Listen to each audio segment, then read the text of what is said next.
Uy. So, good afternoon. So, for our semi-final, week module 5, electrical circuits 2, our topic will be balanced mesh or delta connected system.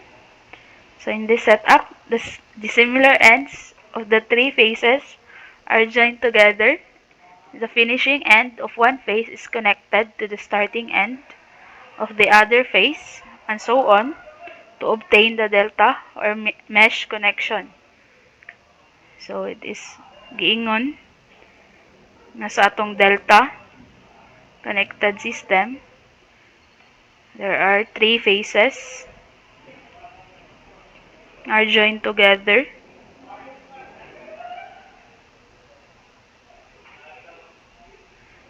So, connected siya to the starting end of the other phase para maka-obtain taog delta or mesh connection. So, sa iyang diagram na ay given na capacitance or resistance,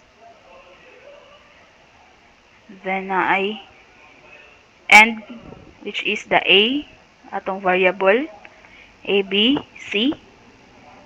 So na ay voltage sa atong A to B, then voltage from B to C, then voltage to E, C, A. So there is na sa atong delta connected system na ay relation between the phase voltage o sa atong line voltage. So ang formula nato, EL is equal to EP. So, sa ato ang star connected, katong last topic, lahi pod ang iyahang EL. Itong relation sa ilang phase og line. So, sa atong balance delta or mesh, ang IL, there is also a relation between phase current and line current. So, the formula will be IL is equal to square root of 3, then IP. So, where atong EL is the line voltage, then ang atong EP is the phase voltage, ang atong IL is the line current, ang atong IP will be the phase current. So, there are also a power relations in a three-phase system. So, first, sa atong line, we have, for the power, we have square root of 3 is multiply by line voltage, multiply sa atong line current, and cosine theta. So, for our S, so, ang unit sa ato ang power will be watts or kilowatts.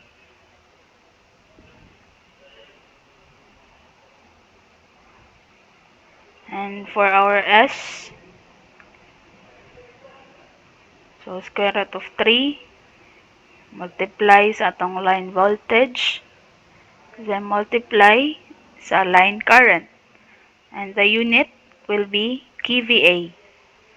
And for our Q, square root of 3 multiply sa line voltage, multiply sa line current, multiply to sine theta. So, our unit will be kVAR. So, P, what is P? P is the real or active power. And our Q, or our S, will be the apparent power. And our Q will be the reactive power.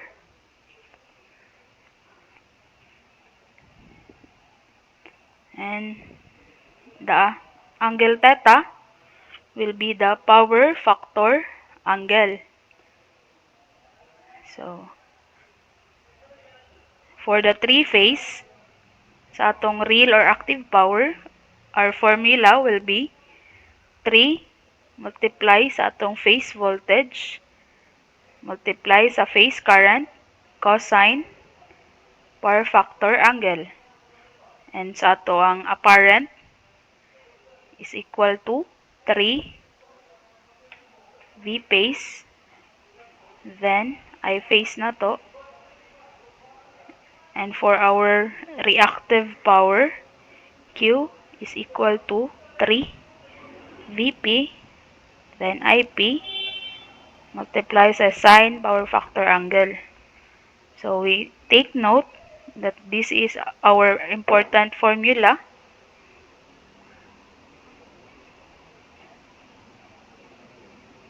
So we need to take note this.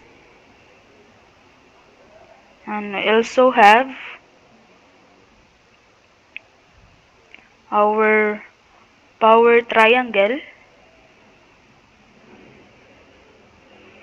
Power triangle na to, where our hypotenuse is our parent power. And our reactive power will be the opposite. And the real power will be the adjacent. And ay angle theta nga given. So, using Pythagorean theorem, pwede na to makuha ang S or ang apparent power is equal to square root of real power plus square root of reactive power. So, pwede po makakuha if na ay given nga angle. So, for sine theta is equal to Q divided by S. And our cosine theta will be P divided by S. And for our tangent theta, it will be Q divided by P, power. So next na to, the balance Y connected loads. So last, delta. So proceed ta sa Y connected load. So na ay given nga EP, IP, then na ay, so figure na to sa ato ang delta will be triangle, Y sa atong Y, inverted nga Y. So na ay given nga load impedance, the ZP, then na ay phase voltage, then line voltage, and the phase current. So, napoy line current gikan sa gawas, then convert to phase current. So, for formula sa atong IP, EP divided by sa ato ang ZP. So, sa Y connected, ang atong IL is equal sa IP. Then, for our phase voltage na formula, we have EP is equal to EL divided by square root of 3.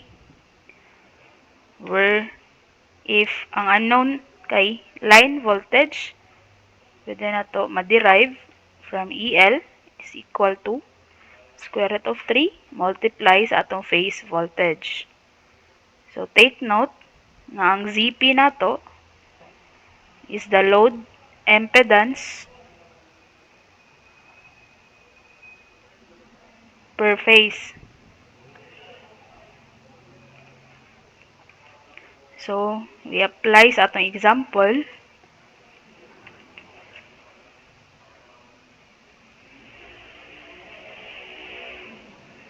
So, 3 coils, each having a resistance of 5 ohms, an inductive reactance of 12 ohms are connected in star to a 230 volt 3-phase 60 Hz supply. Solve the line current and the total power supplied. So, sa ato ang diagram, makita nato ang unknown will be line current and the total power supply. So, na ay given nga line voltage nga 230. Then na ay load impedance. Then na ay R nga 5 ohms. And na ay inductive reactance nga 12 ohms. So, solving for EP is equal to EL divided by square root of 3. So, EL na to 230 divided by square root of 3. So, our EP will be 132.8 volts. So, since Y connected load, our IL will be equal sa atuang IP. So, solving for IP na to, we use EP is equal to EP divided by ZP. So, ang atong EP, na-solve na to ganina, 132.8 volts with an angle of 0 degrees divided by sa tong load impedance nga 5 plus J12.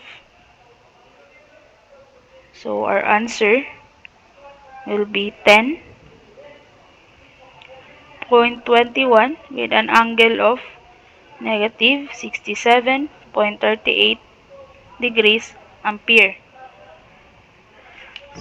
So, solving for total power, we use the formula for the power sa ato ang line o line current. Since ang atong line current is equal sa atong phase current. So, solving for power supply, P is equal to square root of 3 EL multiply sa IL and cosine theta. So, substitute ang atong mga value. 230 multiply sa atong 10.21 nga line current cosine angle of 67.38. So, the answer will be 1,564 watts. So, pwede po ta mo gamit og laing formula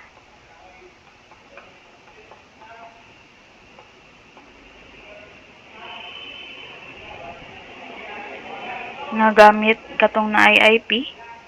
So, P is equal to 3 IP squared multiply sa ato ang R.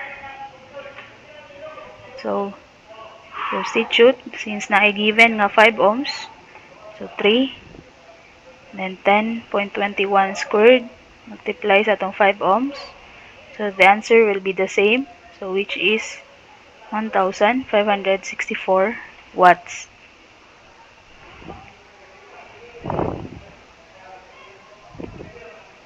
Then for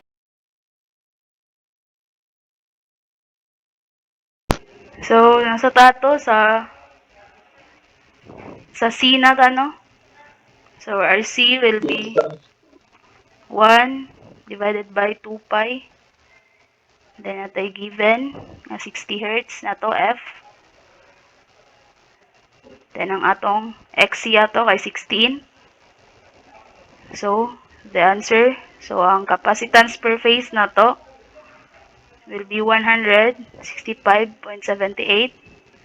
microfarad. So, next will be balance delta connected loads. So, note nga ang balance load means equal iyahang magnitude of impedance and same ilahang power factor per phase. So, for the balance delta, ang formula, so natay IP nga given, ang EL is equal sa atong phase voltage. So, solving for IP, EP is divided by CP, which is given sa problem. Ang atong EL is equal sa EP. So, solving for IL, so square root of 3 multiply sa atong I phase.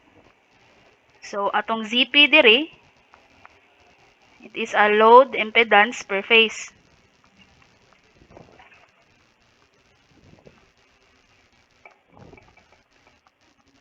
So, para masabtan, ato sa atong example, so 3 impedances of 3 plus J4 ohms are connected in delta across a 220 volt phase line.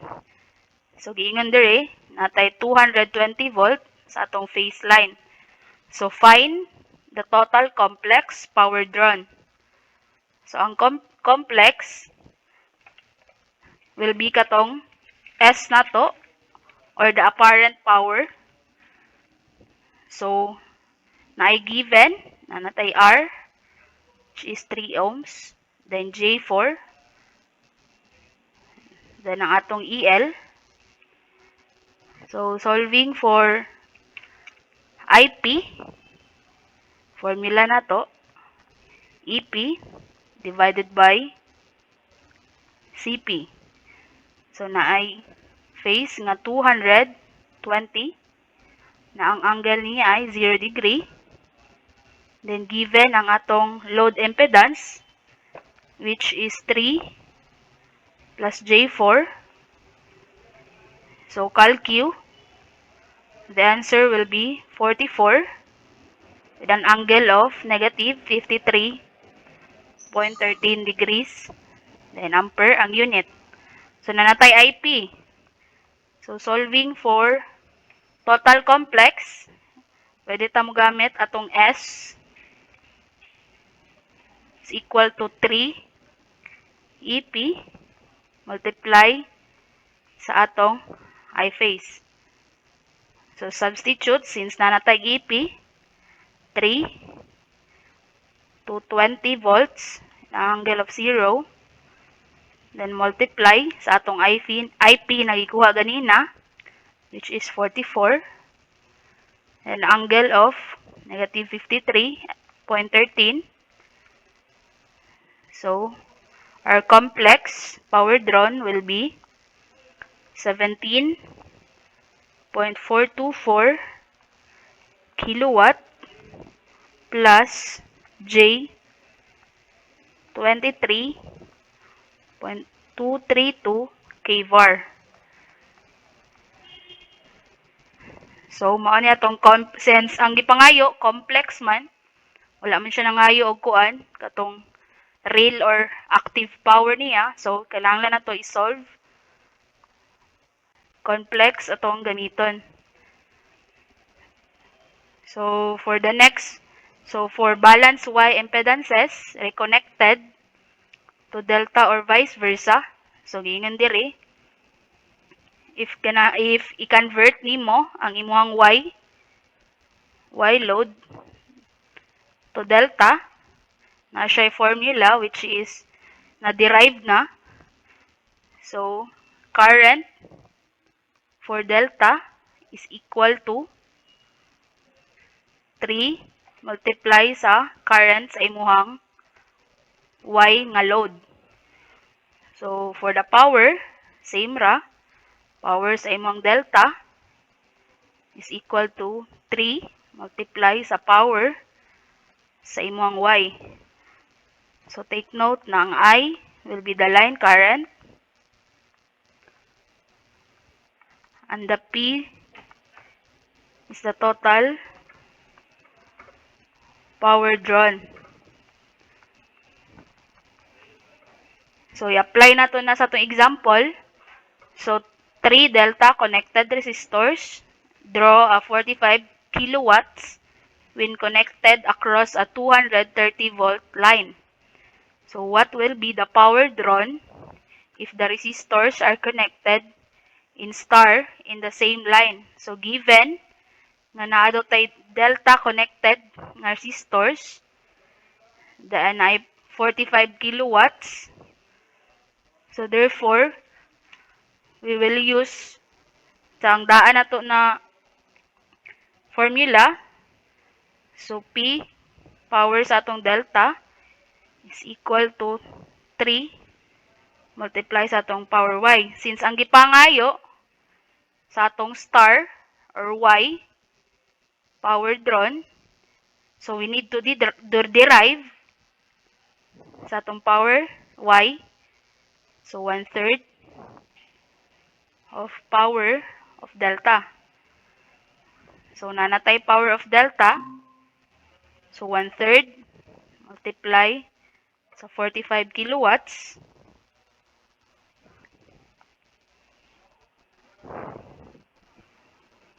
So, our answer will be 15 kilowatt. So, kanina formula, mo-derive rata. Since given, natay given nga delta. So, pwede na to ma-solve ang power sa Y nga load. So, next pod, so balance Y to delta equivalent impedances or vice versa. So, if given daw, same atong una, which is line og power lang, while kani, given ang ilang impedances from Y equivalent sa delta nga impedances. Kaning Z dire.